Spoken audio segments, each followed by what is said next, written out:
Good morning, good people, brothers, sisters, and beautifully defiant siblings in the movement. Welcome to the unapologetic voice of labor, equity, and action. This is CWA Our Power Radio Show, where we amplify the organizers, uplift the everyday workers, and honor the giants whose shoulders we stand on right here on KYOK 1140 AM and 106.5 FM in the heart of Houston, Texas.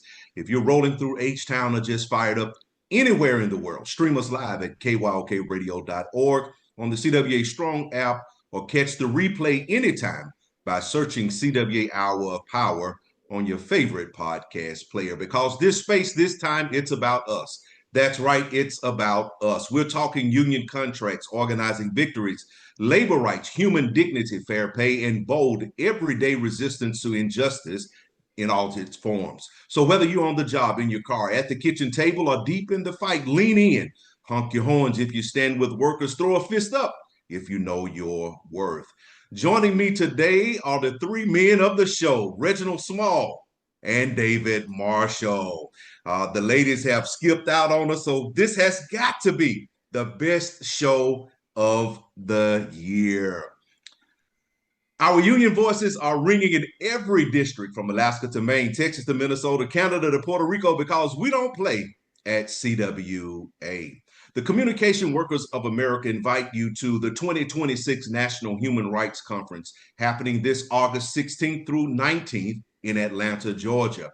Join union leaders and activists from across the country as we come together to build power, advance justice, and fight for workers' rights. This year's conference will be held in the beautiful Westin Peachtree Plaza located in the heart of downtown Atlanta. To register, visit cwahumanrights.com. Again, to register, visit cwahumanrights.com. Don't miss this opportunity to connect, learn, and organize for a stronger, more just future. And we'll see you in Atlanta. We are continuing our series called Young Voices, Real Power. And this week, we're talking about organizing on the front lines of the workplace. Jaz Brisack became a national name by helping launch the Starbucks union movement, proving that young workers are not afraid to challenge billion-dollar corporations. From long hours to lack of protections, Jaz and others stood up and said, enough is enough. And they didn't just speak, they organized. This is what union power looks like in real time. Young workers stepping into leadership, demanding dignity, building collective power. That's the same fight CWA members have been carrying forward for decades. So the question this week is simple. Are we mentoring the next generation or making them figure it out all alone? Because the future of labor is already here and it's organizing. You're listening to KYOK 1140 AM and the all-new 106.5 FM. If you're on the go, you can take us with you by visiting kyokradio.org and pressing the Listen Live option. Tune in live every Thursday morning at 10 a.m. Central, 11 a.m. Eastern, 8 a.m. Pacific on kyokradio.org, the CWA Strong app, or your preferred podcast player. Search for CWA Hour of Power. Like and follow us on Facebook and Instagram at CWA National Human Rights to stay connected, share your thoughts, and join the conversation. Up next, we have David Marshall with the Marshall Minute. Good morning, David. Good morning, Errol. Good morning, family. How's everybody doing? Do we have a Men's History Month? I think this is it right here. It's gonna be Men's History Thursday for us, because I don't think we got a month. Right. We can get a day. Right. We can get this day. And guess what, David? It's going to be uninterrupted by ideas. So that's good. Yeah, the show might be over in about 10 minutes. Yeah. All right. Well, good morning, family, and welcome to the Marshall Minute. Today, we're going to discuss how to approach non-union employees, especially the non-union employees in our right to work states. Now, we call them the right to work for less states, but what is right to work? Right to work are laws that are state level regulations allowed by federal law that prohibit employers and unions from requiring employees to join a union or pay dues as a condition of employment.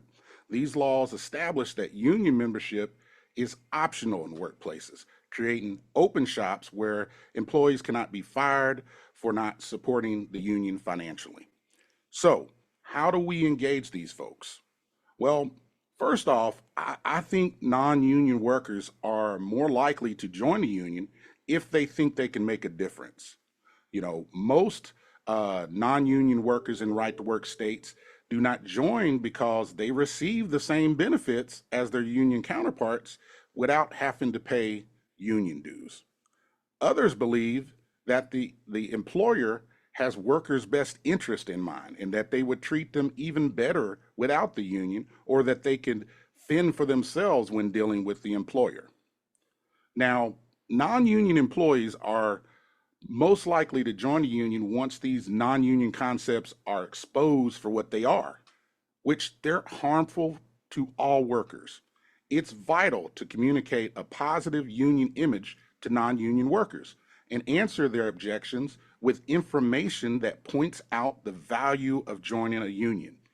There are common objections that arise from non union workers when approached about joining the union. And point out some of these we need to point out some of these objections and suggest that we have responses that have been proved effective to internal organizing. So one of those objectives would be, why should I join the union when I get the exact same wages and benefits without joining? Well, right, you do get the same as the rest of us, but we could get so much more if we didn't have non-members. We can only win further gains if enough of us want them and are willing to work to get them. And if every worker felt that way, there would be no union at all. We wouldn't have the opportunity to bargain with the employer. We wouldn't have the grievance procedure to help solve problems that happen. The longer we have non-union employees, the less power we have to improve our wages and working conditions. Another response could be, do you think it's right for anyone to accept benefits and not contribute to the cost of securing them? What if your next door neighbor paid no taxes and yet sent their children to the public schools and used the roads and other public services? Would that be right? Of course not. Nor is it fair for a person to enjoy the benefits of unionism and not do their share to gain them. Non-members don't have a voice on whether or not to strike. They have no say in contract ratification or election of union representatives. So don't you want your interests to be heard? Those are all great responses to those objections. But what about if we had a different objection? I don't need the union because the employer is fair. The employer will take care of us without a union. I get along fine. What does the union gain for us, and wouldn't we have that anyway? Well, a good response to that is to say, yeah, you know what, you're right. This is a good place to work now, and the union played a big part in making it that way. This is no reason why we shouldn't try to make it even better. Your job is more pleasant and secure because the union representation afforded you on the job. Your supervisor has to treat you fairly because the contract requires it. The employer is fair because the union's always looking over its shoulder. So almost every employee at one time or another has had a grievance or a complaint. That's where we come in. That's where the union comes in. And then we need to rely on history and point out the job security clause in the contract, including the final step of grievance procedure, arbitration, explain working conditions, including wages before the union, before the union was intact. You could even ask an older worker to give a firsthand account. And then an individual can't possibly, adequately represent him or herself. A person alone is too vulnerable and often doesn't understand the rights under the law and the contract. So having that experienced support goes a long way in securing workers' rights are not violated. Objection number 3, the dues are too high. Well, you should think of dues as insurance premiums to ensure a job and wage permits you to enjoy a good standard of living for yourself and your family. Look at dues in relations to what you receive in return. 1, higher wages, better benefits, job security, and better working conditions. It may seem like dues are high, but let me explain where the money goes. Maybe this information will make it clear why the union needs the dues it gets. So objection number 4, the union doesn't do anything for me. Grievances are not not settled satisfactory, and I don't like the people who are running the union. That's where we need to ask for specifics, the specific grievance in mind. Let's check out the problem, obtain the facts, and report back to the non-member. Concede that the union can make mistakes, but point out that many grievances have been won, and be specific. Have examples. Number 2, each officer and steward does the best job possible. If you or someone you know wasn't treated fairly, tell us about it so we can take care of it. We admit we make mistakes, but we're working hard to do our best to improve daily, and we need your help. Highlight the contract benefits such as seniority, choice of hours, vacations, sick benefits. Remind the non-member those don't come automatically. My next objection, I'm not interested. I just don't want to join. Well, a good response to that is you cannot afford to not be interested in the union. What happens in the union and between the union and the employer affects you. It affects us all. Contract negotiations, grievances concern everyone in one way or another. If you work on this job, a good part of your day, a good part of your life, what happens on this job should be of interest to you. And that's where the union comes in. But it also might be necessary to educate the non-member of why people join unions if the non-member is not familiar with unionism. And now this one here is the one that always gets me. I'll think about it. Maybe I'll join someday. There's no time like the present. Let's do this now. Let's what makes you apprehensive? Ask them, or have a card ready. Hey, why don't you sign it and then come to the next membership meeting? That way you can get involved and really make a difference. All these are ways that we can interact with non-members and let them know what the union's doing every day on the front lines, protecting workers' rights. And most of all, letting them know that they're an important piece in the workplace puzzle. And this puzzle has no extra pieces. We all fit in this puzzle together so that we can see the big picture. So until next time, this has been the Marshall Minute, where living well is the greatest act of love. Now back to you, Errol. David, you already got my phone buzzing over here. That's all I want to say. Well, hey, I tell you what, me and Reggie have had several intimate conversations about how to engage the 20-year plus non-member. And it's Right. a delicate subject. It's one of those deals where, I was of the old school, and you can attest to this, Reggie. Yeah. I'm like, well, to heck with them. And I don't think I use the word heck, but, we have to, ask questions and engage to find out, it could be just one person that's making them feel this way. And so Right. it may take another person to come up and ask them about it that might change their mind. And we have been successful in the past doing that. I don't know, Reggie, help me out on this. No, I agree with you, David. I mean, there was a time when we would just say, if you don't want to be in, or if you got out, we didn't fool with you, you just kind of walked on. That is an old way. But in all things, there comes a change in a different way that we actually handle things, changes in methods. And I've always been one to think that the best way is not to talk at people. That's the first thing, is to have a conversation with them and engage them. Talk about collective power, and to your point earlier, talk about how we actually need them to come into this so that we can have better collective power. So there are many ways to get there, but you brought out some really, really, really good points here. Here at CWA, of course, we lean on the triangle. And a lot of people don't know that union is more than just representation. It is representation, and that's a big piece. But there's the organizing piece, which is what we're talking about today. And then there's movement building. In the world that we're living in now, or in our society, movement building is one that actually draws people more than the others, I think. So talk about the movement building piece, which also contains the legislative piece. So Mm-hmm. There are so many opportunities now for a union. And David, you may be able to speak more on this, but I believe the survey was in Texas. I believe it was isolated to Texas, that when the survey was done, people under 35, I think there were 70% people who wanted and would if they had an opportunity to join a union.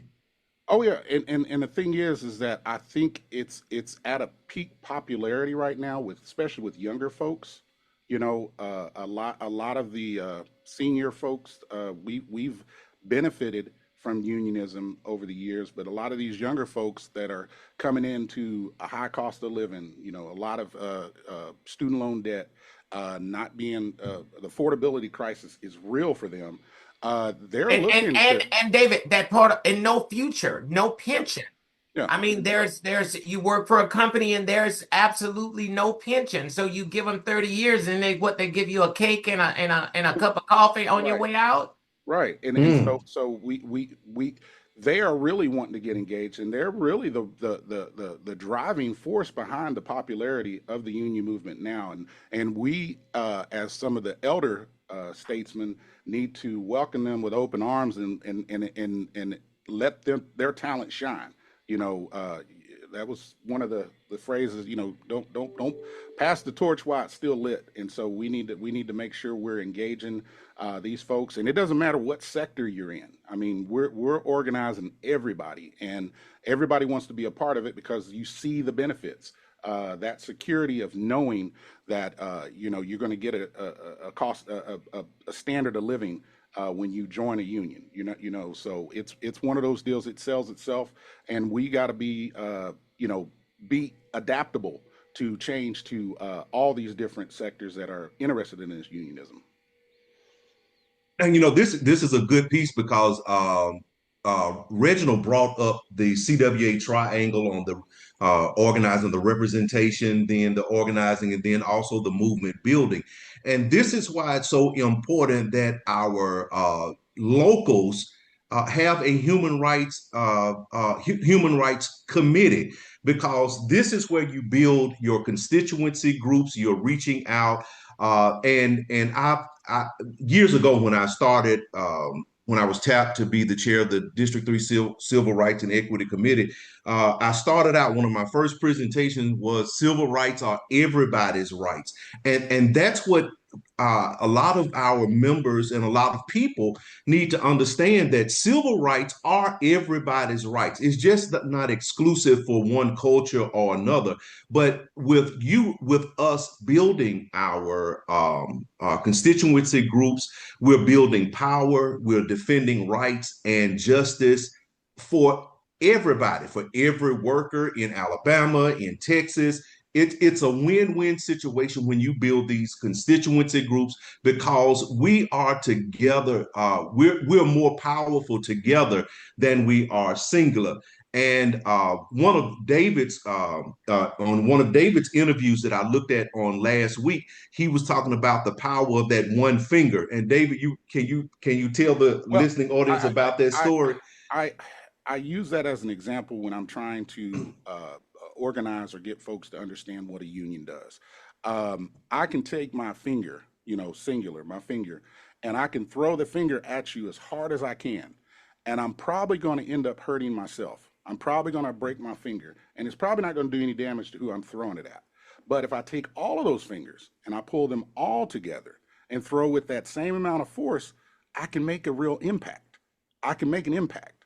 And so that's what a union is. You're pulling all those things together so that we can make an impact. And so that's how I frame what a union is. Mm-hmm. Mm-hmm. Reggie, you had something else you want to add to that before we move on? No, that's a great analogy that David is good at. That's good. I mean, that's kind of profound. But I think this was a actual absolutely great segment. But I love the objection when they say, "I'll think about it. Maybe I'll join someday." I mean, Mm-hmm. that's probably Errol what you started getting text messages about. But that's a real common statement when we're reaching out to people, that I'll think about it. Maybe I'll join. But where we mess up is that we never follow back up to go back to that person to talk about joining again. So we have to circle back and with organizing, it never ends. You never finish. It's almost like church where you're always holding your hand in a welcome stance, saying we need you and there's room. Now, I will circle back one more time to David because sometimes people get mad at one person, and we talked about this on last week, and then we're going to move into our next show because it kind of ties into it, where people will get mad with one person in the union or one person in leadership or something, and then take it out on everybody, and that's why they become a 20-25 year member and never want to join again. And I can tell you that that's majority of the time, and uh, I hope that I'm not one of the reasons why somebody's not joining. I I always know, right? I always got Reggie to go in behind me and smooth that out because I'm sure we went through COVID together, and I can tell you flat out that was the most challenging thing I've ever had to do as a union official. And Hmm. we had to take a everyone in approach.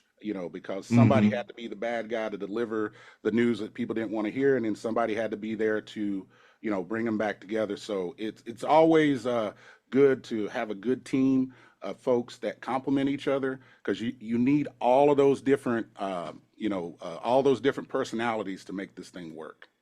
Yes, yes. And we're going to keep on going right here because we'll slide on into the next segment.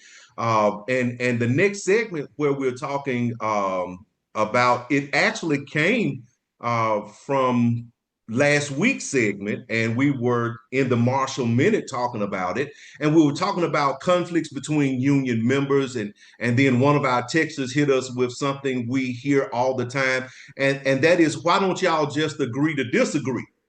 Now, that sounds good. That sounds peaceful. But I've been thinking about that all week long. Are we really agreeing to disagree, or are we agreeing to avoid? And when you're talking about labor rights and you're talking about human rights, workers' rights, some things ain't just opinions. And I know that's bad grammar. So I've got Reginald and David with me. So, fellas, let's get into this point right here because I think this is something that we need to really talk about it. And let me go ahead and throw this out there plainly. When somebody says agree to disagree, what are we really saying to them? I actually believe, Errol, that in most cases, they're dismissing it and they're just saying that I'm done with this conversation. It's an easy exit route. So a lot of times it's not because, well, actually, it's not a lot. In most cases, it's just not because the issue is actually resolved. It's because they just don't want to deal with it anymore. So in reality, nobody says agree to disagree when they're winning the argument. But I'm gonna confess something here. Hold on, hold on, hold on, hold on. Say that one more time, Reginald. If some, what I'm saying is, if somebody says it, they're just not winning the argument, and they want Okay. an exit route. All right. Go ahead. Go ahead. I'm sorry to interrupt you. Go ahead. No, so and I'll just confess if I rarely use that phrase, but if I do it, I'm kind of irritated with you and I'm getting a little agitated with you, and I know you're gonna take the bait, and we gonna finish that conversation. That's like I was telling y'all last week when you tried to get me to say something, and no, I'm not listening to nothing when you done got me mad, and I've turned red. So you might as well just hang that up. Because if you really think about it, Errol, if somebody is benefiting from the situation, they're not trying to shut it down. It's usually the person who's uncomfortable or the person who doesn't want change. That's the one Uh, who will end it with that statement. And I'd like to add to that, because there are like there are two different types of disagreements. Agreements. You have preferences and principles. So with preferences, you like it one way, I like it another way. Fine. But principles, fairness, safety, dignity, rights. Those aren't things you agree to disagree on. Those are things you work through because people are impacted. But I would also like to add perspective to that, a point of view. That can definitely cause disagreements because in both parties can be right at the same time. I go back to the drawing of a six on the ground, and if I stand on one side and Errol, you stand on the other side, I see a six, but you stand across from me, you see a nine. No one's wrong. It's just your perspective or point of view. And so I didn't want to let that slip. That we gotta look at things from others' perspective or point of view. All right, so let's make it real. You're on the job. A worker says we're short staffed. This isn't safe. Management says we see it differently. Reginald, what is that? So that's agree to disagree in a suit and tie. That's what that is. Because at the end of the day, the worker still has to deal with the unsafe condition. That didn't go away. So that's not neutral. It actually favors who has the power. And that's the key point is the power. If there's an imbalance, agree to disagree doesn't pause the problem. It just locks it in place. So let me push you through this, Reginald. Are you saying there's never a time to argue? To agree to disagree? I'm not saying that, Errol. You done put words in my mouth. You're acting like fake news now. I didn't say that. If we are arguing over strategy or style or how to get something done, that's different. But if we're arguing over whether something is unjust, no, that conversation is not over. And that's the line right there. Disagree on approach, fine. But disagree on whether harm exists, that's where you have to stay engaged. And let me read something that I just got in. The text says sometimes people just need to let things go and move on. Now I hear that, but let me ask you guys, what gets to move on? Because if it's not affecting you, it's easy to move on. Well, the person not impacted always wants to move on. The person dealing with it, they don't get that luxury. And then I think we're dealing with something else here. What's actually reality? And in the time of media being such a great influence in our lives, there's no way around it, whether it's Facebook Reels or whether it's your favorite news station. There is an element that's out there now that we see it, but they want us to actually believe something else. So a fact is what I actually see, what I've seen, what I've witnessed. There's really no argument there. There's no way to disagree with what we both saw. Now, how you handle it or your opinions about it or your morality around the circumstance, that's another matter. But I mean, we saw the same thing. Well, let me put my fake news glasses back on because I think we had an example of that this week where you saw something and was told it was something else. But I just want to respond to without getting into the weeds of this. But I tend to not want to let things linger. It's hard for me to move on. I want to finish whatever it is that's happening. I want to while it's put the gas on, while we're in the thick of it. And so, historically, if people had moved on, we wouldn't have labor protections, civil rights. We wouldn't have any of that. The progress comes from staying in the tension and not avoiding it. It took courage, to set at those counters. It took courage to protest and march. We didn't want to just move on. We had to stay in that moment and keep turning the screws to spark change. So I'm one that I don't want to move on. I want to get to the bottom of it and let's figure this out. Now, let me say this because you said something about we wouldn't have the labor protections and things of that nature, the civil rights workers, the civil rights activists, they were out there fighting. And that's why, and I guess it's just in my mind, that's why it's very important. And this is what I love Reginald for, I thank him for, because when we're all in this fight and he sees that we're getting weary, he will call a Zoom meeting to encourage us, let us get it out, let us talk about it, get it out, cry, cry, say the things that we need to say. And then it's all right, let's stand up, stand in it, and let's get to work. Yeah, but sometimes he also will say some slick stuff that I'll go back to my desk and think about it, and then have to walk back down the hallway and be like, "Are you coming for me?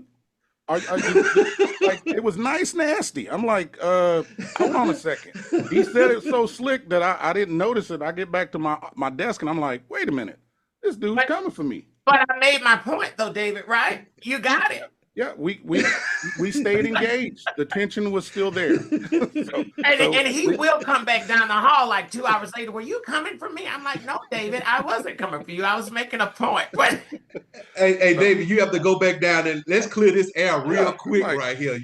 You won't be treating me like this. Yeah, it's like, I walk back down the hall and I'm like, what is this in my back? And it's this knife that got stuck when I was down there talking, and I thought we resolved it, and it's like, no, wait a minute, he actually won the argument. Let me go back down here and get back to But you got to go try this again. But David, that is the spirit of an activist. You stay the course. You stay the course and you don't get distracted. If you walk away from it and you feel like you didn't make the point, or you didn't make the movement that you thought you should have, you go back at it. Right. And we got to have a spirit of never quitting. And I think we honor that spirit, daily, because sometimes, this job can get real rough. It can get overwhelming, but you stay the course. And so I'm glad that I'm involved with a movement like this that, everybody, whether it be CWA, whether it be all the affiliates, all the other unions, we stay in the fight and we keep showing up. And it can be tough sometimes, especially in the state of Texas. Being a unionist trade unionist is tough here, but we stand firm. I mean, we're a different breed down here, but the movement is alive and well, and we're going to keep doing big things here, and always stand in the way of those that are trying to exploit or oppress workers. So let me ask this, because I know that once we get into these fights and different things like that, there are some people that don't like conflict at all. Well, and then there are some people who love it.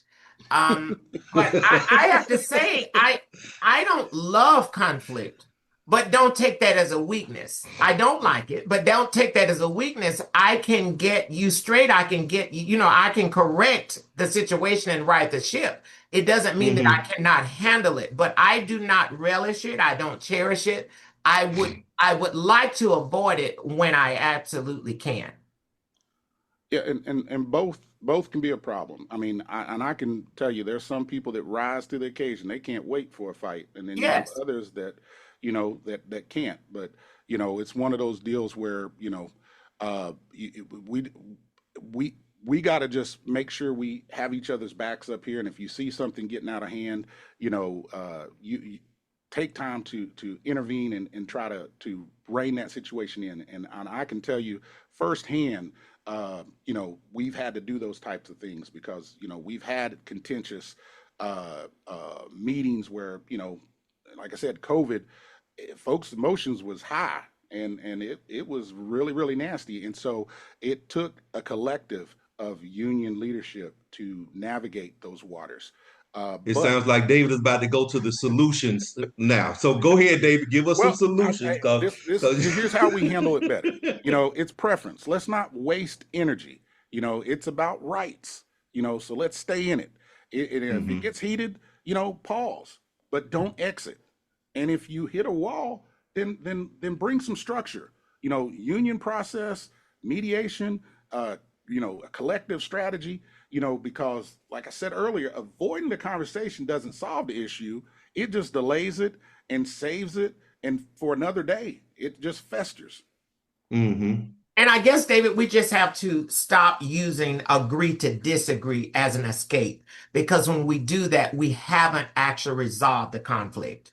Well, I'm gonna go off tangent here. Agree to disagree is just a polite, passive aggressive way to just end the debate, but it's not suitable for solving issues that contain facts, ethics, or human right. It fails to resolve underlying conflicts. It acts as a premature end. We can't say agree to disagree on if 2 + 2 is 4. That's fact.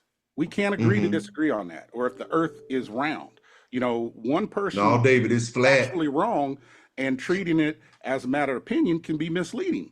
But also, when that topic involves fundamental rights, safeties of others, Yes. agreeing to disagree is like a cop out or a way to like ignore them.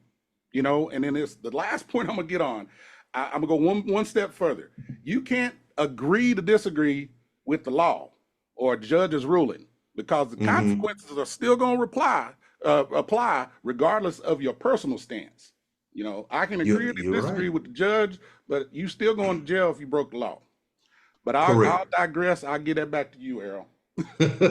All right. So, family, here's where we're going to leave. Here's where we're going to leave this, and this is what we're going to leave with you. Agree to disagree can sound like peace, but sometimes it's just avoidance. And when it comes to labor rights, when it comes to human rights, when it comes to workers' rights, when it comes to people rights, we don't avoid. We got to engage. We have to engage. We have to organize and we build, because you can't build power by avoiding hard conversations, and you can't defend rights by staying quiet. You're listening to KYOK 1140 AM and the all new 106.5 FM. If you're on the go, you can take us with you by visiting kyokradio.org and pressing the listen live option. Tune in live every Thursday at 10 a.m. Central, 11 a.m. Eastern, 8 a.m. Pacific on kyokradio.org, the CWA Strong app, or your preferred podcast player. Search for CWA Hour of Power on your favorite podcast player. Like and follow us on Facebook and Instagram at CWA National Human Rights to stay connected, share your thoughts, and join the conversation. All right, family, lean in just a little bit closer, because today we don't really like talking about it. And so this next segment, we're going to be talking about who decides it's time. And that is there because this is one of those conversations people avoid until they have no choice but to face it. And we're talking about, are y'all ready for this? We're talking about age. We're talking about power. We're talking about responsibility and knowing when it's time to step back, whether that's in politics, on the job, or in your own families. So I'm going to ask it early. Who decides when it's time? I'm going to say it like this, Errol. Most people don't decide. Life decides it for them in most cases. Well, or somebody else steps in and makes that decision, and that's where it can get complicated. Because if we're going to be honest about this, nobody willingly gives up control. And nobody just wakes up and says, you know what, I think I'm done leading today. Hold on, Errol. Now, the way you said that nobody's willing to give up control, expound on it a little bit.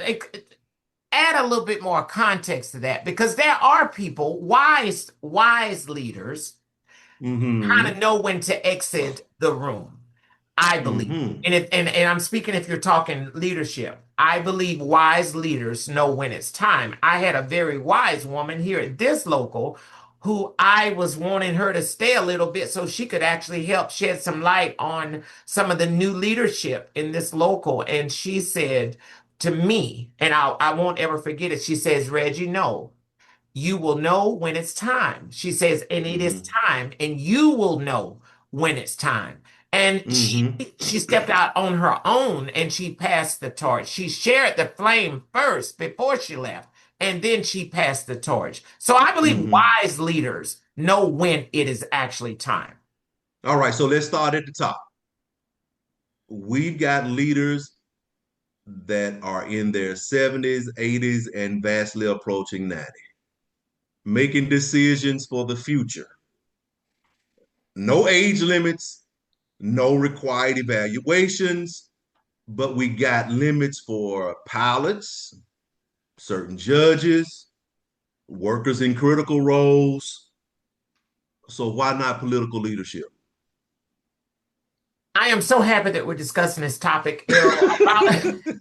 About a week ago or 2 weeks ago, I woke up to do this. I don't do Facebook postings very much, but I woke up and I was gonna post something very one-worded, very inspirational, and and go about my day. But when I opened Facebook, an very old classmate of mine actually posed out a question about age limits in politics, and it created this whole storm of a Mm-hmm. very productive conversation about it. But when you start talking about numbers, I'm not as concerned about numbers. And of course, if you're really seriously talking about age limits, you would have to put numbers on it. But as we live longer, people are very functional at certain ages. So when you start picking on a number, or 70 or 80, I don't know whether it's the number or is it the ability to still do the job. So it's kind of like you get rid of a whole force of people because you've reaped one bad harvest. I'll put it like that. Mm-hmm. Or if we're Mm-hmm. talking about present day in government, maybe we reap two bad harvests. And Mm-hmm. now you want to change the whole structure, which could impact people who are still being very productive. Now, of course, there is always an exception to that rule because there are some that it's just time to go home. And I don't care what category, whether it's union, whether it's legislative. I get that. But to Yes. just start putting a number out there and people are still contributing to an organization, to a community, to society, I don't know. It would just take a little bit more convincing for me. Right. But do you think we have to address that, the system itself allows it? Because these folks are elected. They don't elect themselves. People keep electing them, and there's no mechanism that's built in that says, okay, well, this is enough. So So, do we address that? You know, the electric that keeps electing these folks. so let me ask both of you guys this. Is it wrong to stay as long as you can, as long as you can win?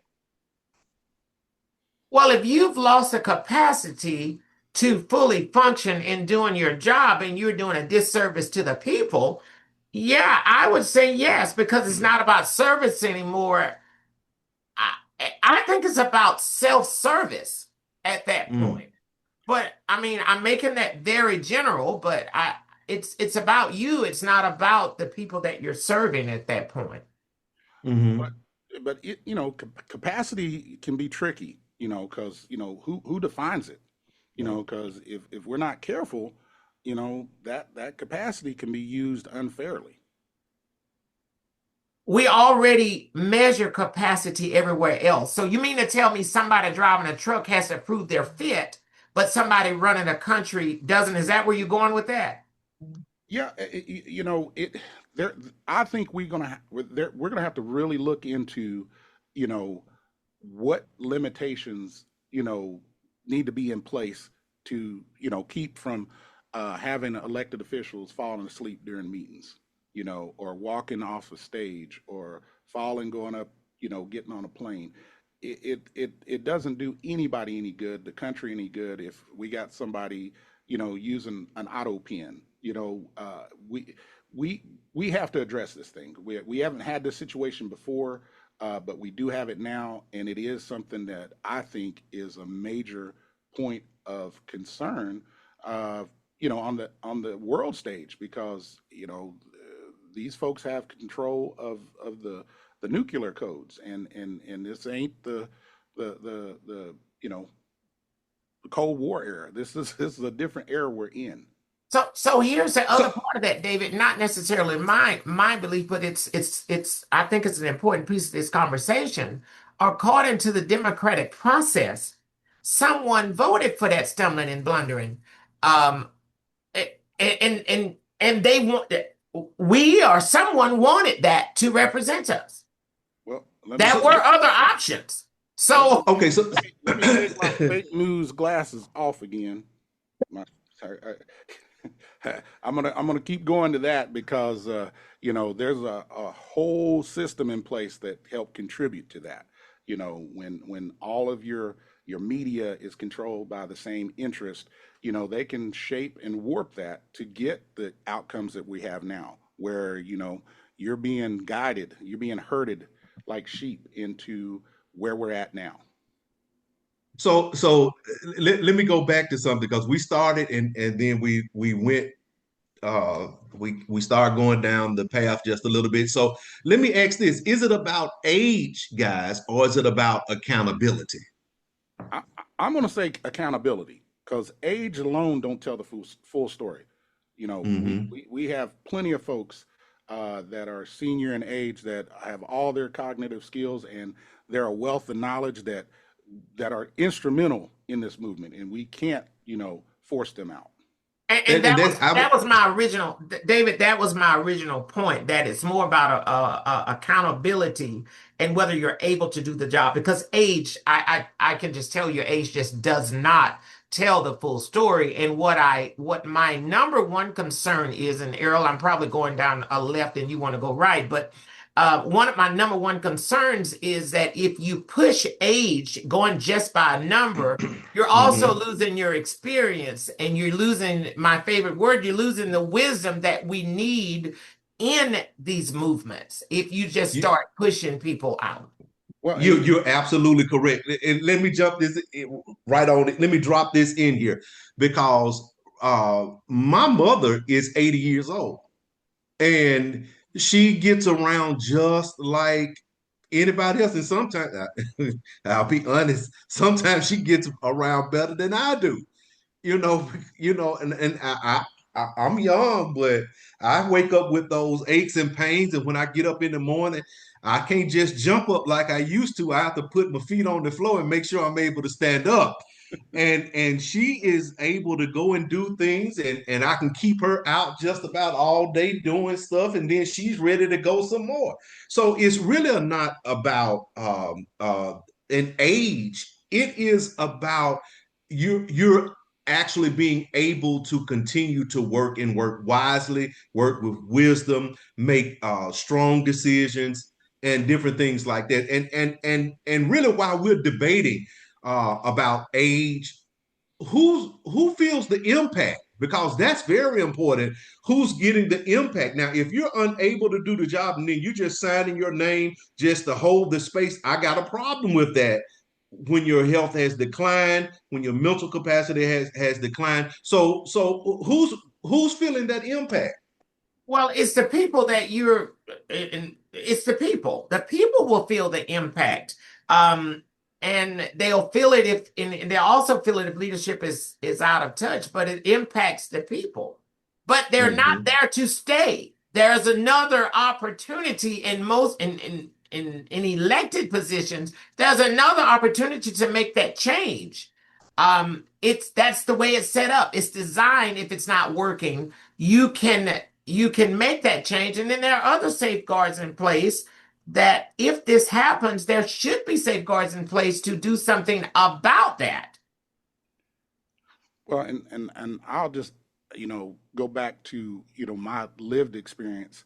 I know with our previous CLCs and now with our area labor federation, uh, our retired union activists that have retirees that they show up in droves. They're the most loyal. They're the most engaged. They come to everything. I mean, they are not disposable, and we have to keep uh, involving them in the conversations because we're all working to get to where they're at. We want to get there to where they're at one day, and so I didn't want to let that fall by the wayside. That I know this union and this movement. We try to cherish those folks that came before us, and all those things like we've been talking about today shows up in policy. Labor protections, healthcare, civil rights, voting rights. These aren't abstract decisions. And let me say this while we're on that and we're talking about retirees and stuff. I think that we have the best RMC, Retired Members Council, that anybody could have, because our retirees are out there fighting. We can call on them anytime and they show up. Yes, I second that motion. They show up for everything. I mean, I'm telling you, I'm just impressed at their commitment, and they really built this. We're just Yes, extending what they gave us, so we we're have to standing on honor their them. shoulders. Yeah, and so we have to honor them and let them exit when they're ready. Yes. So guys, what are we going to do with leadership that's holding on? And then communities dealing with the consequences. So let's bring it to the workers, because most people aren't in positions of power. They're in positions of what we would say survival. So when you speak of the workers, Errol, workers don't get to hold on in the same way. Workers actually, most commonly, they actually get worn down. So they don't hold on in the same way. Exactly, Reggie. You work decades, your body changes, your energy shifts, but the system just don't adjust. And then you have people are told you should have planned better. That So irritates go me, ahead. Errol. That irritates me to generalize something like that, to say you should have planned better. You don't know the journey you don't know my journey. Let's put it like that. Hmm. So, and we're assuming that everybody had the same opportunity to plan. And And, and and, that's and, Some of us started the job borrowing bus fare. let me say this, because I know, and I'll share this everywhere I go. And anytime I think it's relevant to talk about. In all honesty, guys, I had planned to stay at least another 10 years. I'm sorry, with the company, but they decide to close the office. I planned, to do something. And yes, I planned to start my second career. Yes, I've planned all that. But what do you do when a wrench is thrown in your plans? So I think, Errol, to that point, back to our original conversation, the aging workers, is that in a lot of companies, people are working longer. So the natural attrition, or the piece of attrition, like just standard retirement after 30 years or reaching a number, it's not happening. There are more Right. and more people who are actually in their 60s, past the traditional retirement age, that are still in the workforce for various reasons. I don't judge why they're there. They're there for a reason, and I believe every worker should decide that.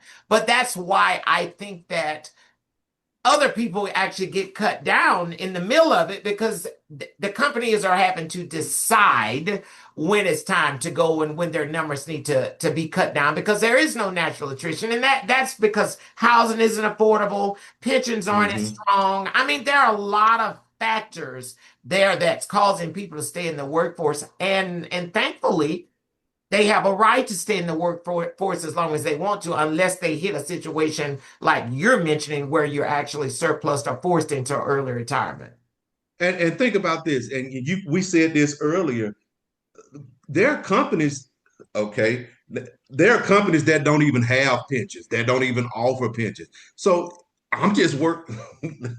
Okay, I won't get on my soapbox. But then on top of that, they don't even want to pay for experience. You get what I'm saying?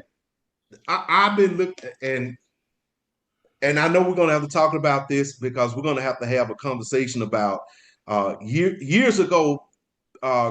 People in human resources used to touch folks' resumes. Nowadays, it's just AI. Well, AI created the resume, so you can't have it two ways. You didn't use AI to create it, so you must be think the company gonna use the AI to read it. So that's a whole nother show, Errol. You Right, can't have right. it both ways. And it's coming up. I promise you, it's coming up. We just trying to make sure it can get approved, and then we can get Mr. Cummings on the show to talk about it, because he was one of the individuals who did a conference or sat in on a conference at a roundtable discussion about the AI and how it's affecting workers and different things like that. So I believe he would be a great guest to have on to talk about that. But I digress. Go ahead, David. I was just going to say that, what you were saying earlier, all of that is where inequality shows up. We got wage gaps, discrimination, unequal access to benefits. So when people age and they don't start from the same place, that's what happens. You're right. All right, look, I don't know about you guys, but we're gonna cut it right there unless Reggie got something else to say, because this hour has passed by so quickly today. Reggie, you got anything We else didn't before have no we? arguments, did we? We We didn't have didn't no. have any We had not one argument. argument. I wonder because the common denominator is not on the show today. Is that it? I mean, I feel like I've been through therapy. Now guys, we're gonna pay for this real bad when she comes. And I'm surprised we haven't got the text, or she just logged in to mute all of us, and where Linda J could go to playing music. But so as we come down to the final minutes of the show, we want to remind you that the Communication Workers of America invites you to the 2026 National Human Rights Conference happening August 16th through 19th in Atlanta. And we're asking you to join union leaders and activists from across the country as we come together to build power, advance justice, and fight for workers' rights. This year's conference will be held at the beautiful Western Peachtree Plaza located in the heart of downtown Atlanta. So register at cwahumanrights.com. Again, cwahumanrights.com. Don't miss this opportunity to connect, learn, and organize for a stronger, more just future. We'll see you in Atlanta. An hour is not long enough to be with you, and a week is too long to be away from you. You have been tuned into the CWA Human Rights Hour Power broadcast. I hope something you heard today has inspired you to take action toward creating positive change in the world. Every person has the power to make a difference, no matter how small. And by working together, we can create a world where human rights are respected and valued. So I encourage each of you in the listening audience to reflect on your role in promoting human rights to affect change in your communities and beyond. Know that you're not alone in your quest for a more just and equitable world. When faced with injustice, it can be easy to lose hope and give up. But remember, justice may be slow like the truth, but when it finally comes, it will stand. Until next Thursday, 10 a.m. Central, right here on KYOK 1140 a.m. and the all-new 106.5 FM, KYOKradio.org. See you next week.